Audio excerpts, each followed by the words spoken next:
사무엘상 1장 9절에서 16절 말씀. 그들이 실로에서 먹고 마신 후에 한나가 일어나니 그때 제사장 엘리는 여호와의 전 문설주 곁 의자에 앉아 있었더라.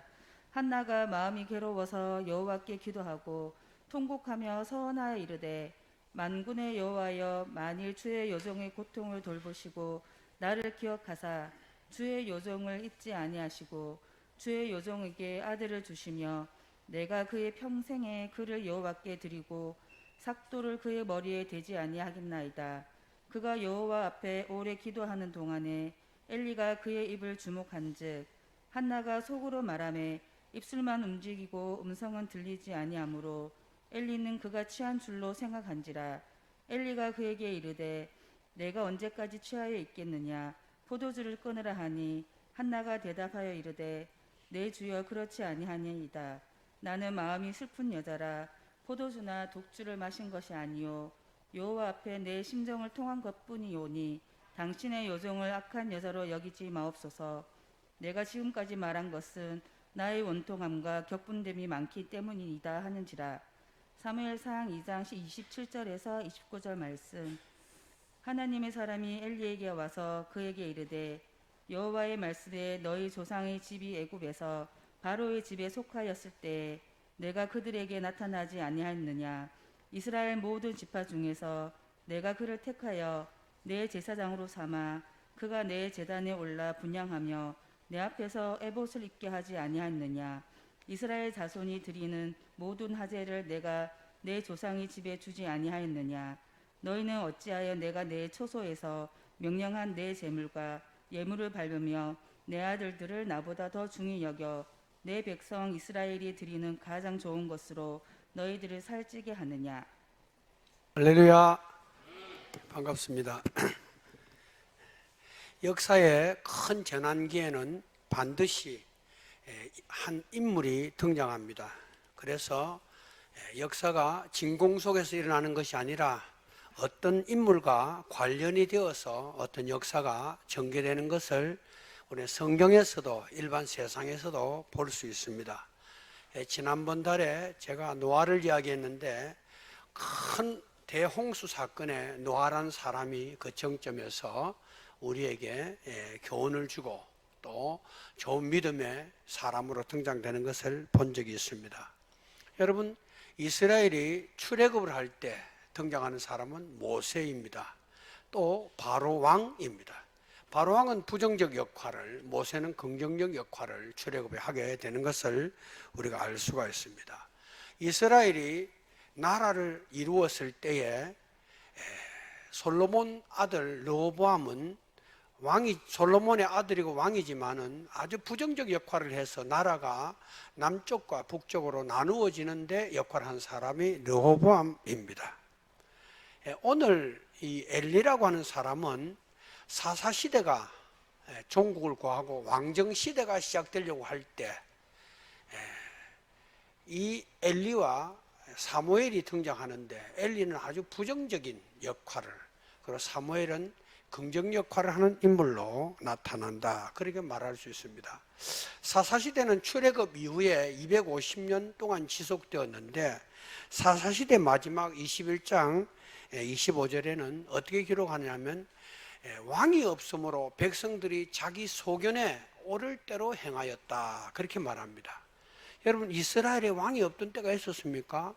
여호와는 항상 이스라엘의 왕이셨고 이스라엘 백성들에게 갈 길을, 그리고 중요한 일들에 대하여 항상 해결책을 제시해 주는 분으로 계셨지만 제 마음대로 살려고 하는 이스라엘 나라는 결국 사사시대 결말을 통해서 제 마음대로 행하는 것, 그리고 사무엘상 1장에 그 끝판왕으로 등장하는 사람이 누구냐? 엘리라고 하는 인물입니다. 이 엘리라고 하는 사람은 대제사장이고 마지막 사사로 그렇게 설명되고 있는데 그 이름의 뜻은 올라간다, 그런 뜻입니다. 알라라고 하는 말에서 왔고 높다, 존귀하다, 그런 뜻입니다. 54살에 그는 사사가 되어서 98세에 세상을 떠나는데 44년 동안 사사로서 이스라엘의 대제사장으로서 그는 역할을 하게 되는 것입니다. 오늘 이 엘리가 처음 등장하는 본문을 읽었는데요, 한나가 눈물의 기도를 드릴 때입니다. 그는 한나의 눈물로 기도하는 것을 보면서 술 취한 것으로 생각한 사람입니다. 그 후 한나는 사무엘을 낳아가지고 젖을 뗀 후에 성전에 있는 이 엘리에게 아들을 맡기게 됩니다.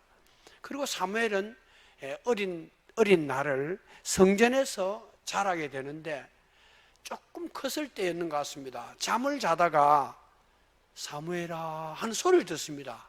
그래서 사무엘이 아주 급하게 달려가가지고 부르셨습니까? 하고 엘리에게 말을 합니다. 그러니까 안 불렀다, 가서 자라, 그렇게 말합니다. 이런 일이 한 번, 두 번, 세 번까지 계속됩니다. 그때 이 엘리는 하나님이 이 아이에게 무슨 말을 했구나 이렇게 생각하고, 너의 이름을 부르면 예 말씀하십시오, 주의 종이 듣겠나이다, 이렇게 말하라고 일러줍니다. 그날 밤에 하나님은 사무엘에게 무슨 말을 하셨느냐 하면은 이 엘리 대제사장의 두 아들 홈리와 비느하스가 죄를 지었다, 그렇게 말하는 겁니다. 그 첫 번째는 수종드는 여인과 동침을 한 것이고, 둘째로는 하나님께 백성들이 제물을 바칠 때 바치기 전에 그 중에 좋은 것, 자기 마음에 드는 고기나 이런 제물을 제 마음대로 가져다 먹음으로써 하나님의 이름을 만유리 여기고 하나님의 이름을 멸시했다고 하는 것입니다. 이것을 이미 엘리도 알고 있었는데 아무 조치를 취하지 않으니까 하나님이 어린 사무엘에게 말씀을 하신 것입니다. 다음날 아침에 어젯밤 여호와가 너에게 한 말이 무엇이냐고 물을 때 사무엘이 이 이야기를 하게 됩니다. 그러니까 엘리가 이 이야기를 듣고 뭐라고 말하냐면은 3장 18절에 보면은 하나님이 자기 소견대로 하실 것이다, 이렇게 나무 이야기 하듯이 이야기하는 거예요. 그 후에 전쟁이 일어납니다. 블레셋이 쳐들어오는 겁니다.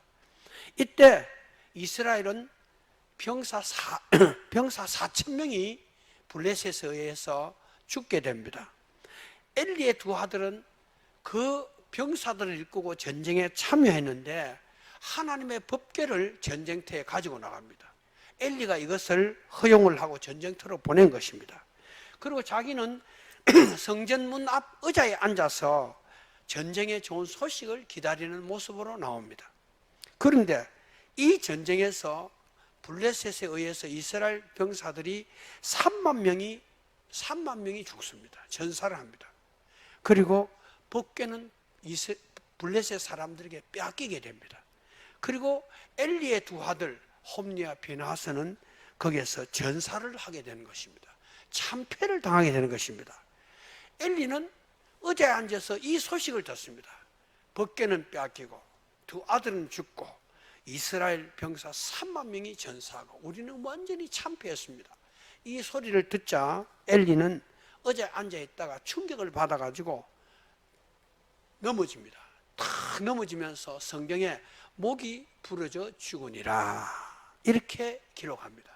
그때 나이 그는 98세였습니다. 그리고 둘째 아들 비느하스의 처고 며느리가 아기를 낳다가 남편의 죽음과 이스라엘의 패전 소식을 듣습니다. 그때 산파가 아들을 낳았다고 기뻐하라고 말하니까 이 며느리가 이스라엘의 영광이 떠났다, 그리고 이 산모가 죽습니다. 그리고 그 아이 이름을 이스라엘의 영광이 떠났다 해서 이가봇이라고 이름을 짓게 되었다. 이렇게 해서 엘리의 가문과 시대가 끝나고 이스라엘 사사시대 끝판 왕이 결국 엘리라는 사람을 통해서 우리에게 보여지게 되는 것입니다. 사실 오늘 제가 전하려고 하는 말씀은 아주 긍정적인 그런 것보다 아주 부정적인 한 사람을 통해서 우리가 교훈을 받고 우리를 돌아보려고 하는 것입니다. 엘리는 큰 문제가 있는 것을 자기가 알고 있으면서도 하나도 해결하려고 하지 않고 고치려고 하지 않았습니다. 그리고 회개하지도 않았습니다. 한나처럼 울부짖으면서 기도하는 일이 전혀 없었습니다. 또 그는 항상 의자에 앉아있는 모습으로 성경에 나오고 있습니다. 1장 9절, 4장 18절. 그리고 그는 의자에 앉아서 좋은 소식을 기다리고 있는, 그리고 기다리다가 탁 넘어져서 죽어버린 그런 인물로 묘사됩니다.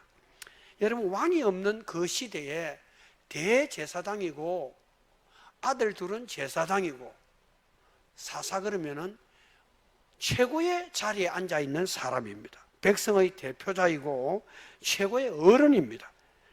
그는 높은 자리에 올라가 있습니다. 우리는 출세를 하거나 자리가 높아지거나 많은 사람들이 우리를 보거나 혹은 여러 사람들을 움직일 수 있는 그런 권한을 갖는 것을 사모하고 그런 일을 위해서 자기를 갈고 닦고 혹은 기도하고 노력합니다. 그런데 성경은 높은 자리에 있다가 추락한 엘리를 통해서 높은 자리에 오르는 것, 무엇을 내가 얻는 것도 중요하지만 이미 가지고 있는 것이나 얻은 것을 상실하거나 잃어버리는 일도 얼마든지 있다고 하는 것을 우리에게 경고하고 있습니다. 세상에는 의외로 받은 복을 잃어버리거나 높은 데서 추락하는 사람들이 많습니다. 빛나는 제자로 살 수 있음에도 부끄러운 이름, 저주받은 이름에 가룟유다가 있는가 하면은 오늘날 또 주여 믿습니다 하고 신앙으로 순수한 삶을 살다가 어떤 순간 세상에 빠져버리거나 또 자기가 평생 기도하던 그 자리에 하나님을 예배하던 자리에 얼굴이 보이지 않는 이런 낙심천만한 사람들도 얼마든지 있을 수 있다고 하는 사실을 우리는 알고 있습니다. 그런 점에 있어서 내가 무엇을 받는 것도 중요하지만 받은 것, 그것을 잘 지키고 그것을 간직해서 하나님께 영광을 돌리는 것도 아주 중요하다. 이런 것을 우리는 먼저 알 수가 있습니다. 그러면 도대체 엘리라는 사람이 사사요, 대제사장이요, 두 아들은 제사장이요, 이스라엘 최고의 어른인데 어떻게 하다가 이렇게 엘리는 나라를 구렁텅이에 빠뜨리고 백성들을 죽이고 자기는 98세에 의자에서 넘어져서 목이 분지러 죽는 수치스러운 이런 현상을 우리에게 보여주고 있는가 하는 것입니다. 여러분, 무엇 때문에 그렇게 했습니까? 그것은 기도하지 않는 사람이었기 때문에 그렇습니다. 믿음이 없는 사람이나 처음 교회 나온 사람에게는 이런 기도의 부담을 가질 수 없습니다. 기도는 해야 되지만, 그러나 엘리는 그렇지 않습니다. 그는 반드시 기도의 삶을 살아야 되는 사람입니다. 우리는 성전에서 한나가 기도하는 것을 통해서 엘리의 영적 생활이나 기도 생활을 돌아볼 수 있습니다. 1장 13절에 아까 우리 박정희 집사님이 읽었는데 한나가 속으로 말하며 입술만 움직이고 음성은 들리지 아니하므로 엘리는 그가 취한 줄 생각한지라. 엘리가 그에게 이르되 내가 언제까지 취하여 있겠느냐, 포도주를 끊으라, 이렇게 말하고 있습니다. 여러분, 제사장은 성전에 오는 사람들을 상담도 해주고 또 축복하거나 안수 기도도 해주고 백성을 대신해서 제물을 바치고 예배를 주관하고 율법을 가르치는 사람입니다.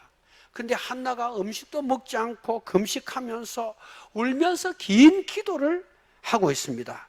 그런데 엘리는 그 한나에게 언제까지 술 취해 있겠느냐, 술을 끊으라, 이렇게 말하고 있습니다. 왜 그는 탄식하며 기도하는 한나에게 그렇게 말하고 있는 것입니까?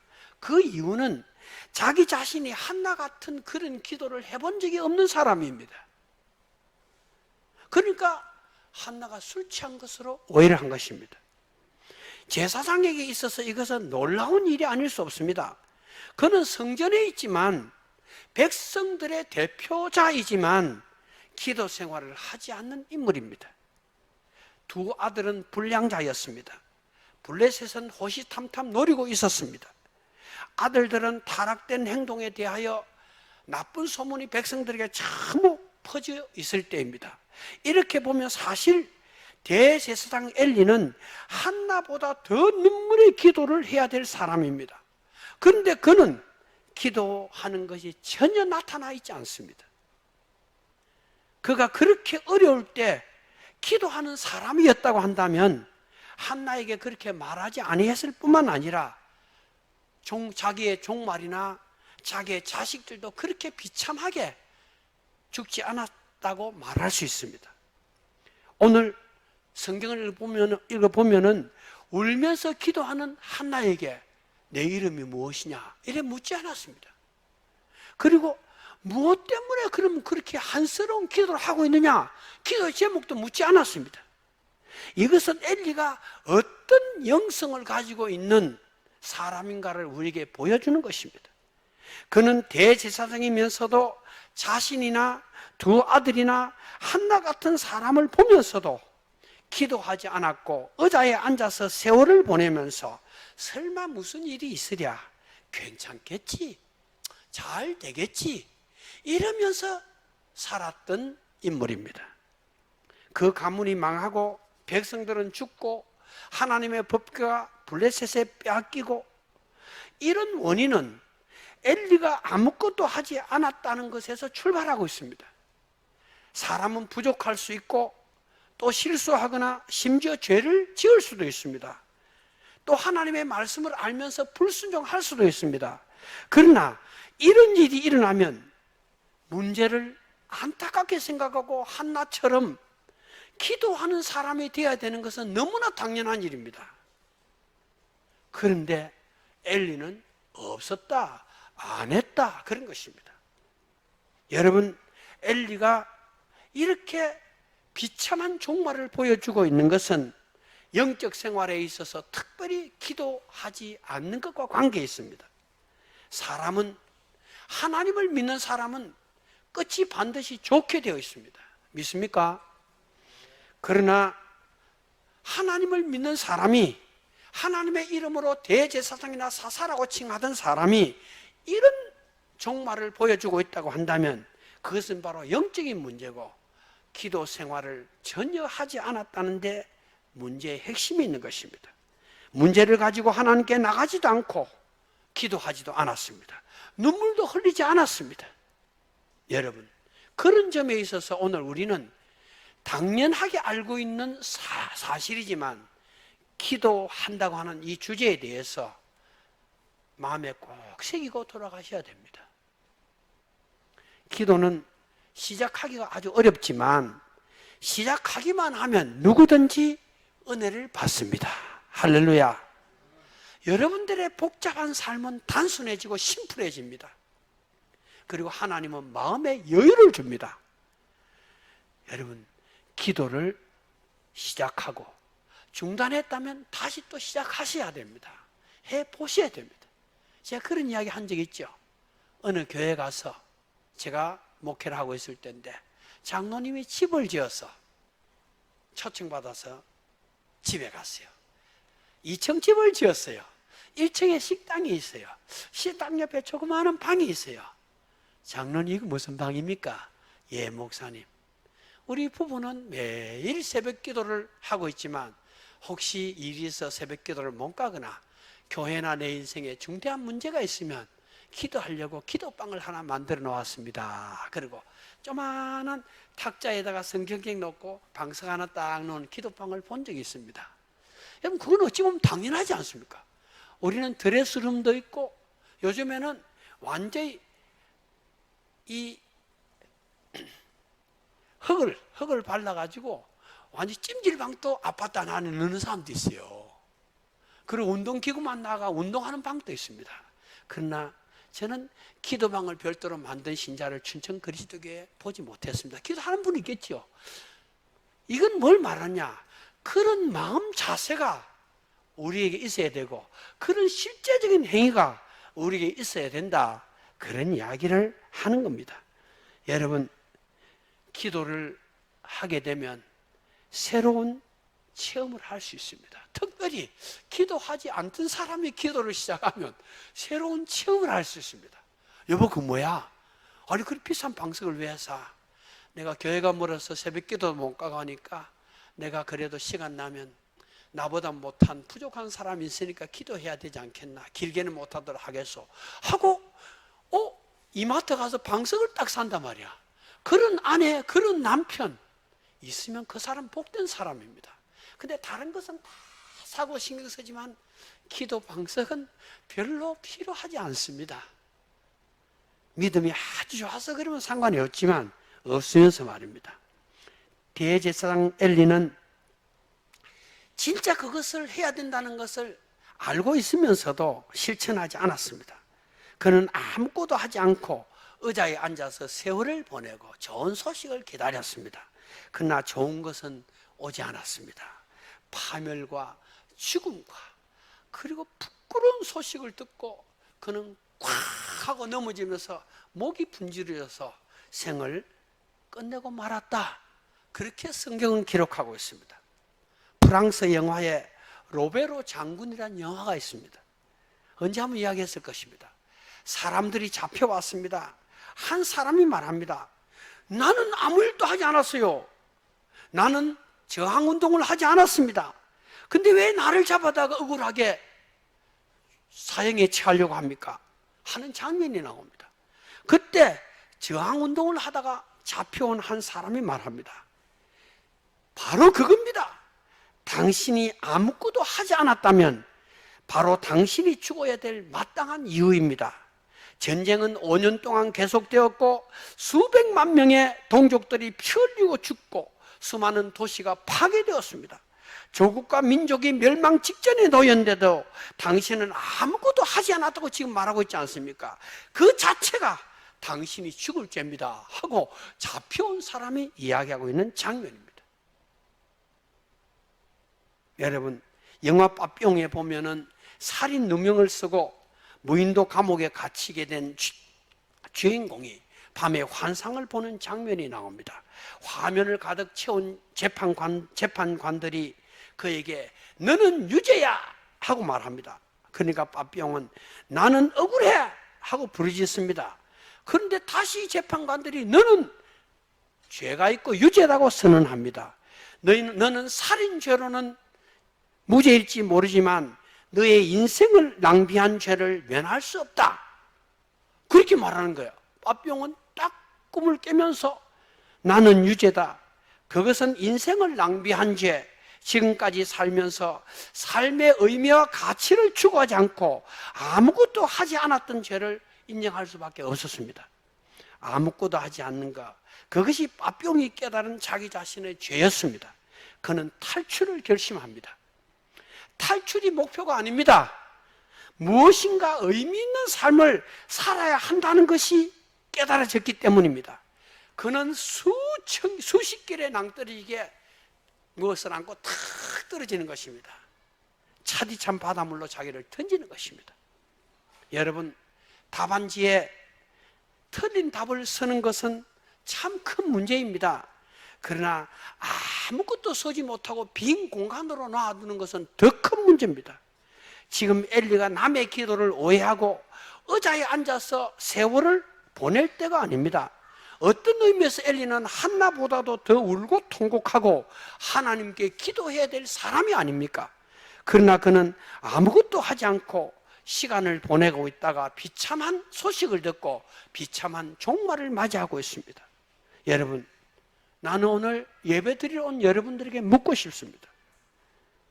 기도하지 않고 가만히 그렇게 이렇게 온갖 생각을 하면서 하나님하고 지내서 괜찮을 것 같습니까? 물레방아가 겨울에 물레방아가 돌지 않으면 어떻게 되느냐? 얼어버립니다. 못 쓰게 되는 거예요. 우리의 머리를 쓰지 않으면 머리가 굳어져 버립니다. 바보가 되는 거예요. 살림을 하지 않고 계속 시켜다 먹으면 어떻게 되느냐? 점점 하기 싫어지는 것입니다. 돈은 나가지만 오만 거 다 시켜다 먹으니까 이제 뭐 끓이고 볶고 찌지고 볶고 귀찮아지는 거예요. 여러분, 언제부터 여러분 새벽 기도를 할 생각입니까? 도대체 우리 몇 사람들만 새벽 기도를 하고 여러분들은 관계가 없는 것입니까? 우리 교회 5명의 장로, 10명의 권사, 13명의 집사들이 있습니다. 제가 매일 새벽에 기도합니다. 여러분들의 얼굴을 하나님 모든 곳에서 보기를 원하지만 기도하는 자리에서 여러분들의 음성을 듣기를 원합니다. 아이들이 고등학교 3학년이고 밥 해주고 이때는 새벽 기도 못 나와요. 애들 다 커버렸어요. 밤에 말라고 늦게 잡니까? 일찍 자야지. 여러분, 우리가 얼마나 많은 기도의 제목들이 있고 우리의 동족들은, 우리의 주변은, 세상은 얼마나 고통과 아픔이 많습니까? 우리가 할 수 있는 게 아무것도 없어요. 기도하는 것밖에. 지금 그렇지 않습니까? 하나님, 75년 동안 북녘 하늘 아래 고통 가운데 있는 내 동족을 하나님 불쌍히 여겨 주시옵소서. 저들을 괴롭히고 저들에게 악을 행하는 저 무리들을 하나님 용서하지 말아 주십시오. 저는 매일 그렇게 북한 동포들을 위해서 기도합니다. 여러분, 우리가 하나님이 무한한 공간을 열어주시고 무한한 시간을 주시고 무한한 약속을 응답해 주셨습니다. 설사 우리가 기도한다 해서 당장 어떤 역사가 일어나지 않을 수도 있습니다. 그러나 기도하는 그 사람은 하나님의 사람으로 복을 받게 되었습니다. 우리는 그 고지를, 그 하나님의 약속을 나의 것으로 삼아야 됩니다. 믿습니까? 믿으면 아멘 하세요. 기도하셔야 됩니다. 부담을 가지셔야 되고 부담을 떨어내야 됩니다. 새벽에 왜 안 옵니까? 왜 자고 있습니까? 여러분, 계속 잠을 자고 계속 머리 굴리고 계산하고 계속 무슨 연구하고 이러면 집도 생기고 땅도 생기고 천국도 자기 거 되고 자식들도 다 되고 민족의 내일은 밝아질 것 같습니까?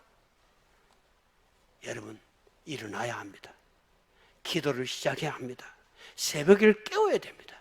이것이 엘리를 통해서 오늘 우리들에게 주고 있는 말씀입니다. 오라, 오라, 우리가 서로 변론하자. 너희 죄가 종 같을지라도 눈같이 밝게 될 것이요 진흙같이 붉을지라도 양털같이 되리니 너희가 즐겨 순종하면 땅의 아름다운 소산을 먹고 거절하여 배반하면 칼에 삼키우리라. 신실하던 성읍이 어찌하여 창기가 되었는고 포도주에 물이 섞였도다. 이사야 선지자는 이사야 1장 18절 이후에 이렇게 말합니다. 누가복음 23장 28절에 예수님의 십자가를 지고 갈 때에 예루살렘의 여인들이 그 뒤를 따라가면서 가슴을 치고 울었습니다. 우리 주님이 무슨 죄가 있어서? 예수님께서 뒤를 돌아보시고 하신 말씀이 무엇입니까? 예루살렘의 딸들아, 나를 위하여 울지 말고 너희와 너희 자녀들을 위해서 울으라고 말합니다. 여러분, 자신이 대접을 받지 못하거나 자기 성질대로 되지 않거나 자신이 무시를 당하거나 무엇이 잘못되면 눈물이 나지만 너희와 너희 자녀들을 위하여 울으라고 하는 그 기도의 눈물은 어디에 있습니까? 어린 사무엘은 성전에서 하나님의 음성을 듣습니다. 그게 하나님의 음성인지도 모르고 사무엘이 3번이나 듣습니다. 다음날 엘리는 하나님께서 너에게 무슨 말씀을 하시느냐, 숨기지 말고 다 말해라, 이렇게 말해요. 그러니까 사무엘상장 13절에 엘리에게 사무엘이 말합니다. 여호와께서 내가 그의 집을 영영토록 심판하겠고 그에게 이른 것은 그의 아는 죄악을 인함이니 이는 그가 자기 아들들이 저주를 자칭하되 금하지 아니하였습니다. 14절에 그러므로 내가 엘리의 집에 대하여 맹세하기를 엘리의 집의 죄악은 재물이나 예물로 영영이 속함을 얻지 못할 것이라. 그랬어요. 이 얼마나 두렵고 충격적인 말입니까? 하나님은 분명하게 말씀하셨습니다. 그런데 그 말을 들은 엘리가 무슨 말을 하느냐? 18절에 여호와 그는 선하시니 그의 소견대로 하실 것이라, 이렇게 말합니다. 얼마나 무책임합니까? 또 2장 29절에 이런 태도에 대하여 하나님이 또 말씀하십니다. 어찌하여 내가 나의 처소에서 나의 재물과 예물을 밟으며 내 아들들을 나보다 더 중하게 여겨 내 백성 이스라엘이 드리는 가장 좋은 것으로 스스로 살찌게 하였느냐, 이렇게 말씀하십니다. 그런데 이런 무서운 말씀을 듣고도 이 엘리는 아무런 행동을 하지 않고 있습니다. 그의 이런 태도가 가문도 나라도 자신도 망하게 하는 원인이 되었습니다. 그는 홈리와 비느하스가 죄를 짓고 있다는 것을 알았습니다. 그는 아비요 대제사장이요 백성의 책임자입니다. 그러나 그는 아무것도 하지 않았습니다. 오늘날 많은 사람들이 자녀 교육에 실패합니다. 실패하고 있습니다. 자녀들을 과도하게 보호하고 있습니다. 마치 너는 내 자식들을 나보다 더 소중하게 여겨 하는 말과 같은 말이 오늘날 어쩌면 예수 믿는 부모들에게도 적용될 수 있습니다. 아이들이 A도 없고 공공의식도 없습니다. 오늘 성경의 엘리의 아들들은 성적인 범죄를 저질렀습니다. 하나님의 재물을 바치기 전에 먼저 갖다 먹음으로써 하나님의 제사를 모독하고 하나님을 멸시했습니다. 그러나 엘리는 그것을 알고도 그냥 두었습니다. 오늘날 어떻습니까? 자식들이 돈을 함부로 씁니다. 여러분, 땅을 파보세요. 우리 어머니 그러다, 야, 너 땅을 파봐라. 동전 한 입 나오느냐? 저는 우리 엄마가 돈을 냈는데 너무 안 줘가지고 돈 좀 주면 좋을 건데 말이지. 요즘 말로 하면 한 500원 주는 거야, 500원. 이게 막 그랬어요. 여러분,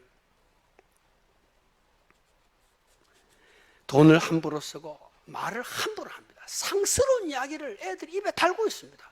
하지 말아야 될 일을 막 하는 거예요. 그냥 막 입에 말하지 말라고 막 해요. 부모들이 가만히 듣고 있어요. 하나님을 두려워하지 않습니다. 하나님을 멸시합니다. 하나님의 예배를 모욕합니다. 그러나 부모들은 책망하지도 않고 매를 들지도 않고 눈물로 기도도 하지 않습니다. 그러면서 비용을 많이 들여가지고 교육을 시키면 애들이 잘 될 줄 생각합니다. 천만만만의 말씀입니다. 혹시 은혜를 받아서 내가 아무것도 안 해도 잘 될 수도 있지만 그렇지 않습니다.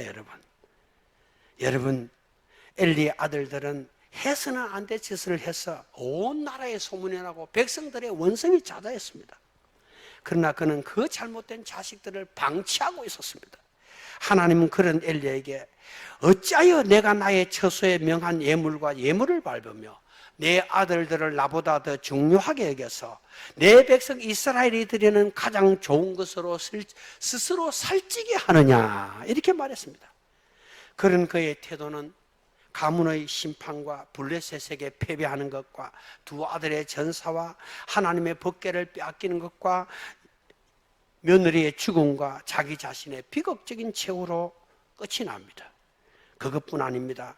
대제사장 직책은 엘리의 가문에서 엘르아살의 가문 사독에게로 넘어가는 것입니다. 이제 엘리 가문은 영적으로 육적으로 다 끝이 나버리는 거예요. 그냥 여러분, 이것을 알면서도 아무 행동을 하지 않았기 때문에 그렇습니다. 여러분은 이것은 아니다, 목사님 제가 이렇게 성경을 읽거나 오세요 보면 이건 아니다, 이렇게 생각하는 게 있습니다. 또 오늘 목사님 이야기를 들으면서 나는 이거 아니다, 이건 해야 되겠다, 이런 생각이 드는 것이 있습니까? 여러분, 가만히 있으면 안 됩니다. 이 자리를 떠나기 전에 마음으로 결심해야 합니다. 내가 조금이라도 달라지고 결심하는 것이 하나님의 뜻입니다. 내가 가만히 생각해 봤어요. 내가 첫 번째 한 결심이 뭐냐? 54년 전에 중앙일보가 처음 나왔을 때 제가 중앙일보를 91부 100부 신문을 돌리면 한 달에 1,200원 돈이 나오거나 1,500원 정도 나와요. 그때 수금도 해도 그게 지금으로 하면 얼마 될지 모르겠어요. 그때 신문 한 부 보는데 80원, 지금 신문 한 부 보는데 15,000원인데 신문 한 부 보는데 80원이었어요. 그때부터 내가 16살 때인가 그런데 딱 결심했어요. 11조를 한다. 저는 결심하면 끝까지 합니다. 11조. 그때부터 11조 합니다. 그때 가정문서 선교에서 내가 이야기했죠. 기도 약속이라고 하는 게 왔어요. 그래서 내가 15분 기도하겠다 약속했어요. 그때부터 기도합니다. 그래서 그걸 지금 54년 됐는데 지금 하는 거예요. 그게 아무것도 아니지만 그 작은 결심이 오늘 나를 만드는 데에 도움이 안 됐다고 할 수 없습니다. 여러분, 스티브 잡스는 IT 업계의 신화적 인물입니다. 성공 가도를 달렸습니다. 스티브 잡스의 재산은 9조 3천억 원으로서 미국에서 34위였고 세계에서 110위였습니다. 대단한 사람이죠. 그런데 2004년도에 췌장암 수술을 받았어요. 그리고 7년 후에 2011년 8월 24일에 애플 CEO를 사임했습니다. 그리고 2달 후에 56세로 그는 죽었습니다. 그의 마지막 유언을 소개합니다. 다른 사람 눈에는 내 인생은 성공의 전형으로 보일 것이다. 맞죠? 하지만 부는 내 익숙해진 삶의 일부일 뿐이다. 지금 이 순간 병상에 누워 내 모든 생애를 돌아보며 내가 그토록 자부했던 모든 명성과 부가 곧 닥칠 죽음 앞에 흐릿하고 무의미해지는 것을 깨닫는다. 끊임없이 재물을 쫓는 것은 나같이 뒤틀린 존재로 만들 뿐이다. 신은 우리 각자의 가슴 속에 재물을 가져다 주는 환상이 아니라 사랑을 느끼게 하는 감각을 주셨다. 세상에서 가장 비싼 침대가 어떤 것인가? 병원 침대이다. 여러분, 가장 비싼 침대가 병원 침대래요.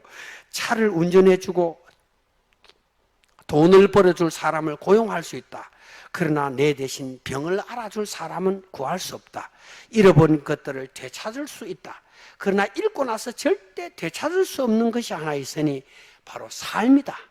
수술실에 들어가면 꼭 읽어야 할 책이 한 권 있다는 것을 깨닫게 된다. 건강한 삶에 대한 책이다. 우리가 지금 삶의 어느 단계에 있든 결국 커튼이 내려오는 날을 맞이하게 된다. 가족, 배우자, 친구들에 대한 사랑을 귀하게 여기라. 당신 자신에게 잘해라. 다른 사람을 소중하게 여겨라. 제가 왜 스티브 잡스의 유언을 말씀드립니까? 누구에게나 죽음은 시간 문제라는 사실입니다. 병원 침대에 눕기 전에, 마지막 카텐이 내려오기 전에, 죽음이 오기 전에 해야 할 것은 해야 된다는 것입니다. 그러나 엘리는 98년이라는 세월을 살았고 하나님의 경고를 여러 번 들었습니다. 그러나 어떤 결심도 어떤 행동도 하지 않았습니다. 여러분이 어떤 결심이나 결정을 한다는 것은 부담이 될 수 있습니다. 어이구, 어떻게 새벽마다 나와? 어떻게 집에서 기도 시간을 10분에 늦으시면 별도로 가죠? 그러나 그 부담되는 결심이나 결정을 할 수 있는 요청을 받고 그런 기회를 가질 수 있다는 게 큰 복입니다. 이런 부담이나 이런 소리 들을 수 없는 시간이 우리에게 오는 것입니다. 사람들이 미적미적거리고 여러 가지 이유와 핑계를 대고 그것은 다른 사람의 몫이라고 생각하고 밀쳐둔 반드시 해야 될 것들, 여러분, 잘못이 있다면 고쳐야 되고 할 일이 있다면 해야 되고 죄가 있다면, 말씀에 불순종했다면 우리는 회개하거나 순종해야 되는 것입니다. 이것을 하지 않으면 점점 내 속에 병이 자라나고 있다고 보면 틀림없습니다. 좋은 내일은 오지 않습니다. 여러분, 엘리는 재물을 미리 가져다 먹고 하나님을 모독하고 수종하는 여인에게 간음하는 이 잘못을 엘리가 몰랐을까요? 알았습니다. 당연히 알았을 것입니다. 그렇습니다. 문제는 잘못을 알고 있다는 것에서 문제가 해결되지 않는다는 것입니다. 사람들은 무슨 지식이 있으면 그것이 곧 인격이고 신앙인 줄 생각합니다. 천만의 말씀입니다. 여러분, 지식은 그곳으로 들어가는 출입구에 불과한 것입니다. 내용은 따로 있는 것입니다. 많은 사람들이 좋고 나쁜 것을 다 알고 있습니다. 자신이 해야 할 것과 하지 말아야 될 것을 다 알고 있습니다. 근데 중요한 것은 그런 인식에 머물고 있고, 제가 이런 이야기하면 공감합니다. 그건 지적인 동의일 뿐입니다. 여러분, 더 이상 나가지 않는다는 사실입니다. 이것이 바로 엘리의 모습이고 어쩌면 그런 사람들의 모습일 수 있습니다.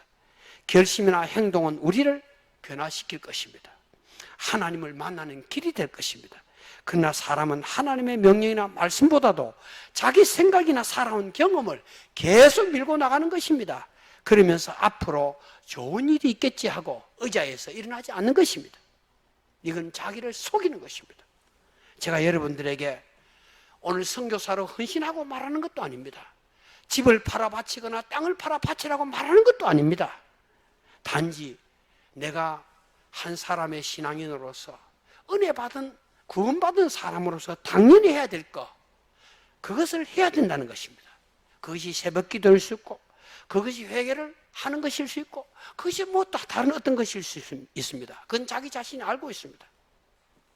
여러분, 성화 중에 홀맨 헌트라는 화가가 그린 그림이 있습니다. 예수님이 등불을 들고 계시고 문 밖에 예수님이 서 계시는데 그 문 주위에는 가시덩굴이 덮여 있고 문 손잡이는 밖에 없고 안에 있는 그림입니다. 그런데 이 문은 안에서 열어야만 열리게 되어 있습니다. 그런데 예수님은 그 닫혀진 문 밖에 서서 문을 두드리시는 것입니다. 그런데 안에는 아무 반응도 없는 것입니다.